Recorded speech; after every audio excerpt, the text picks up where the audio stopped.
Imagine une montre que l'on compare non pas à une Rolex mais à un jet privé, une pièce si rare et si chère que son prix dépasse celui d'un avion capable de traverser l'Atlantique. Bienvenue dans l'univers de Richard Mille. Créée il y a à peine 2 décennies, cette maison horlogère a brisé toutes les règles du luxe traditionnel. Pas d'héritage centenaire, pas de dynastie horlogère, mais une stratégie aussi radicale que controversée. Fabriquer des montres que personne n'osait imaginer.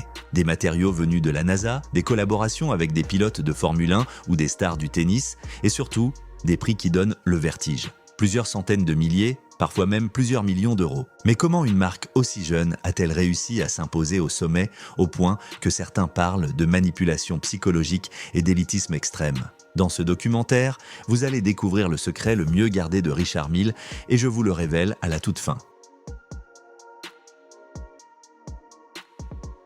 Tout commence en l'an 2001. À cette époque, l'horlogerie suisse semble figée dans une certaine tradition. Patek Philippe incarne la transmission familiale, Audemars Piguet domine avec sa Royal Oak et Rolex règne sur l'imaginaire collectif avec ses montres de prestige indestructibles. Dans ce paysage dominé par des maisons centenaires, un Français, Richard Mille, décide de jouer une autre partition. Son pari ? Créer une montre qui ne ressemble à aucune autre. Pas un simple objet de prestige, mais une machine technologique extrême, inspirée de l'aéronautique, de la Formule 1 et de l'ingénierie de pointe. Mille veut fusionner 2 mondes, l'art de la haute horlogerie et la radicalité des innovations industrielles. Le premier modèle, la RM001 tourbillon, fait l'effet d'une bombe, transparente, futuriste, sans compromis, affichée à plus de 150 000 €. Dans un marché où l'on hésite parfois à franchir le seuil des 50 000, c'est une provocation assumée. Mais au lieu de rebuter, ce tarif insensé attire l'attention des collectionneurs et des médias. Peu de gens connaissent ce détail. Dès ses débuts, la marque choisit volontairement de produire moins de 100 montres par an.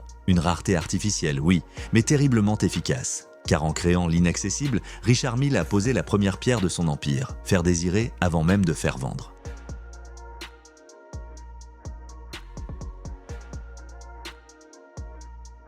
TPT, titane de grade 5, quartz coloré utilisé dans l'aviation, les montres, Richard Mille semble tout droit sorti d'un laboratoire secret de la NASA.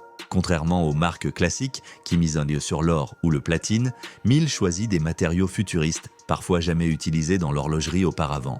Résultat, une résistance extrême, des montres capables de survivre à des chocs qui détruiraient n'importe quelle autre pièce de luxe. Mais attention, ce choix a aussi un prix. Les recherches sont longues, les procédés coûteux et chaque matériau doit être adapté à une production en micro-série. Ce détail va vous choquer. Certains modèles coûtent de plus cher à développer que des prototypes d'avions. Et pourtant, ces montres sont portées pour jouer au tennis ou piloter une voiture de course. Le message est clair, Richard Mille n'est pas seulement une montre, c'est une expérience technologique extrême.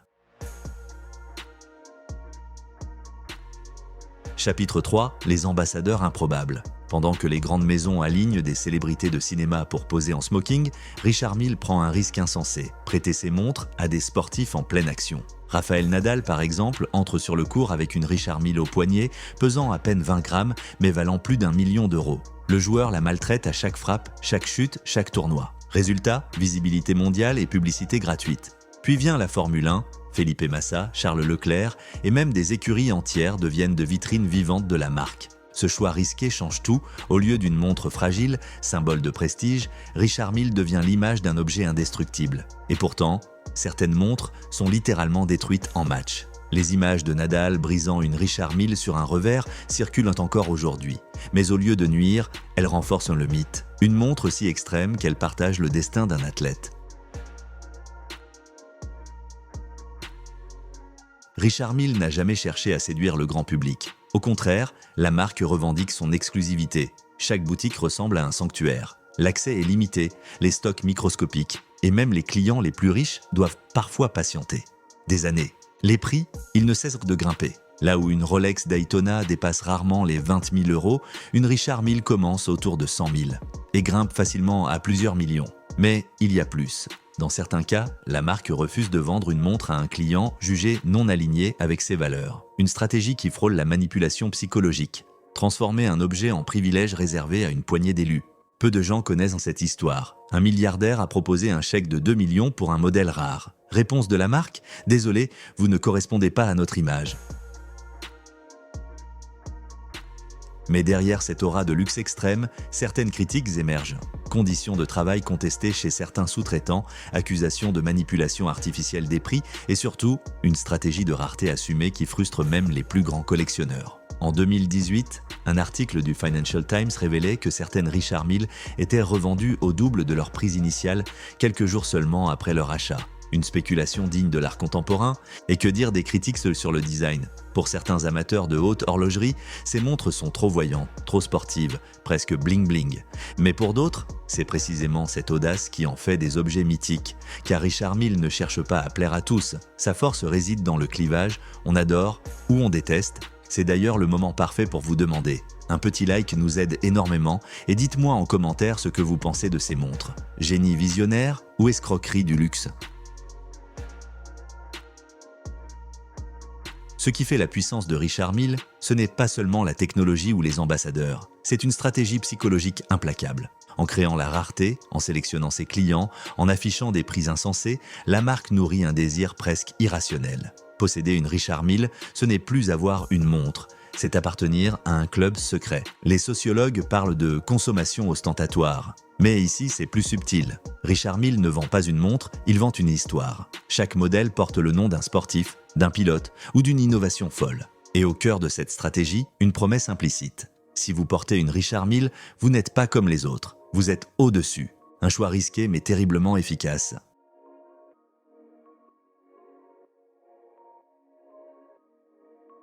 Peu de gens le savent, l'essentiel du business. Richard Mille ne se joue pas en boutique, mais sur le marché secondaire. Là où une montre se transforme en produit financier, parfois plus rentable qu'une action d'Apple ou qu'un tableau de maître, les collectionneurs s'arrachent certains modèles limités, parfois vendus 3, 4, voire 5 fois leur prix initial. Prenons un exemple, la RM2703 portée par Rafael Nadal. Son prix catalogue dépassait déjà les 700 000 €. Quelques semaines plus tard, elle s'échangeait à plus d'1 500 000 sur le marché parallèle. Mais ce détail va vous choquer. Certains acheteurs n'ouvrent même pas la boîte. La montre reste sous scellé, enfermée dans un coffre-fort, comme une pièce d'art contemporain. On ne l'achète plus pour la porter, mais pour la revendre au bon moment, exactement comme un actif financier. Résultat, une véritable bulle spéculative. Les prix explosent, les délais d'attente deviennent absurdes, et les clients qui souhaitent simplement porter leur montre se retrouvent exclus par une logique de marché. Et pourtant, ce système profite directement à Richard Mille. Car chaque flambée de prix sur le marché parallèle renforce le mythe. Si une montre peut valoir le prix d'un jet privé, c'est parce que, quelque part, quelqu'un est prêt à payer ce prix. Et c'est ici que se cache le plus grand secret de la marque. Alors, pourquoi une Richard Mille vaut-elle parfois le prix d'un jet privé ? La réponse est simple, parce que la marque l'a décidé. En combinant technologie extrême, storytelling brillant, rareté artificielle et psychologie du désir, Richard Mille a créé un produit qui échappe à toute logique rationnelle. Mais ce n'est pas tout. Le véritable secret, le voici. Richard Mille ne vend pas des montres. Il vend une identité, un symbole réservé à une élite qui ne veut pas seulement afficher sa richesse, mais son appartenance à un cercle invisible.